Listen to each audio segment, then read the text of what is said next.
বন্ধুরা, চলো আজকে কি করি না করি সারা দিনটা তোমাদের সাথে শেয়ার করি। এই দেখো, সকালে উঠেই যেটা শুরু হয়ে যায় কাজবাজ সেরে কিচেনে।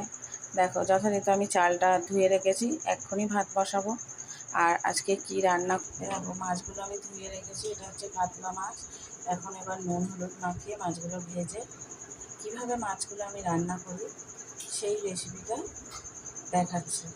তার সাথে আর কি করি, চলো। আলু কেটে রেখেছি, উচ্ছে আলুটা ভাজা করবো। গরমের দিনে তেতো খেতে তো ভালোই লাগে, ভালো না লাগলেও একটু তেতো খাওয়া দরকার, তাই জন্য তো করতেই হবে। আর আমার ছেলে ভালোই বাসে খেতে তেতোটা। এই দেখো, মাছের জন্য কেটে রেখেছি পেঁয়াজ, টমেটো, আর এই যে ধনে পাতা কুচি করে, লঙ্কা, রসুন, আদা। যেহেতু ঝাল কম খায় তাই জন্য দুটো লঙ্কা, কারণ বুঝতেই পারছো একসাথে রান্না করি যাতে বাচ্চারা খেতে পারে, এই জন্য। আর মাছটা আজকে করব এই যে ধনে পাতা দিয়ে, তোমাদের সাথে দেখাবো কিভাবে করি। চলো, কড়াতে এবার তেল দিয়ে দিয়েছি, তেলটা যথারীতি গরম হয়ে গেছে। এবার মাছটা আমি একে একে দিয়ে দেবো, মাছটা ভাজা হয়ে যায়। দেখো, আমি মাছটা দিয়ে দিয়েছি, মাছগুলো ভাজা হোক, ভাজা করে নিয়ে আবার আসছি।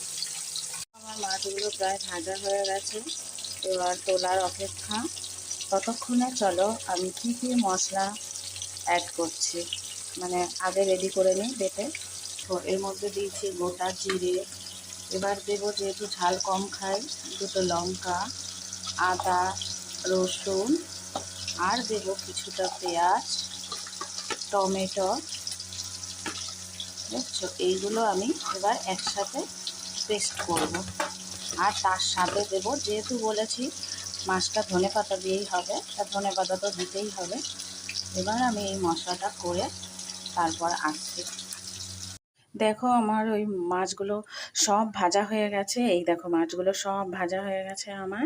এবার ওই মাছের তেলের মধ্যে, তেলটা পুরো গরম, গোটা গরম মশলা এই যে দিয়ে দিলাম, এলাচ, দারুচিনি, লবঙ্গ। দেওয়ার পর এবার আমি মশলা দেব। তাহলে যেই মশলাটা দেখিয়েছিলাম সেইটাই আমি মানে পেস্ট করেছি। দেখো, কথা বলতে বলতে থেমে গেলাম কেন বলো তো? এলাচটা দিয়েছি, পট করে ছিটিয়ে গায়ের মধ্যে আসলো, তাই কথা বলতে বলতে চুপ করে গেলাম, বুঝেছ? একটু মানিয়ে নিও। দেখো, এই মশলাটা আমি তেলের মধ্যে দিয়ে দিই। মশলাটা দিয়ে দিয়েছি, আগে যেগুলো দেখেছিলাম ওই মশলাটাই বাটা দিয়েছি। আর তার সাথে দেবো এই যে ধনের গুঁড়ো, হলুদ গুঁড়ো, লবণ, আর একটু দিয়ে দেবো রান্নায় ব্যালেন্স আনার জন্য একটু পরিমাণ চিনি, দিয়ে কষাতে থাকি যতক্ষণ না পুরো ভাজা ভাজা হচ্ছে।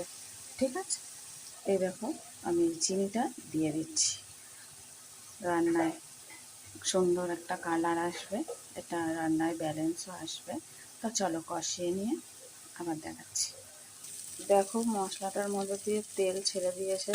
এবার আমি অল্প জল দেব, যাতে মাছটা একটু জলের মধ্যে, মানে ঝোলের মধ্যে একটু ফোটে, তা নাহলে তো ভালো লাগবে না। তারপর মাছটা পুরো রেডি হয়ে গেলে দেখাচ্ছি। দেখো, মাছটা আমার রেডি হয়ে গেছে, একটা সুন্দর কালার এসেছে, দেখেছ? তেলও ছেড়ে দিয়েছে। এবার মাছটা আমি নামিয়ে ফেলি। এই যে আমার ধনিয়া কাতলা পুরো রেডি খাওয়ার জন্য। তা তোমাদের রান্নাটা কেমন লাগলো? নিশ্চয়ই অনেকে এইভাবে খেয়েছো।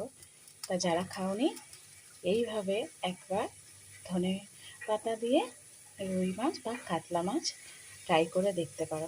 এটা রুই কাতলা একই রকমই লাগবে, শুধু মাছের ফ্লেভারটা আলাদা। এই যে দেখছো, সুন্দর হয়েছে না? তো একটু আলু পটলের তরকারিও করে নিয়েছি, অল্প একটু করেছি এই দুপুরের মতন, দেখছো? আর আছে উচ্ছে আলু ভাজা, এইটা বসিয়েছি, হতে থাক, আমি আবার কাজগুলো সারি। ভিডিওটা আজকের মতন শেষ করলাম। যারা আমার পুরো ভিডিওটা দেখেছো তাদেরকে অসংখ্য অসংখ্য ধন্যবাদ জানাই। তোমরা এই রকম যদি ভিডিও দেখতে চাও, অতি অবশ্যই আমাকে কমেন্টস করে জানাও। কোনো ভুল হলে ক্ষমা করো। এইভাবেই সবাই সবার আমরা পাশে থাকবো। Bye bye.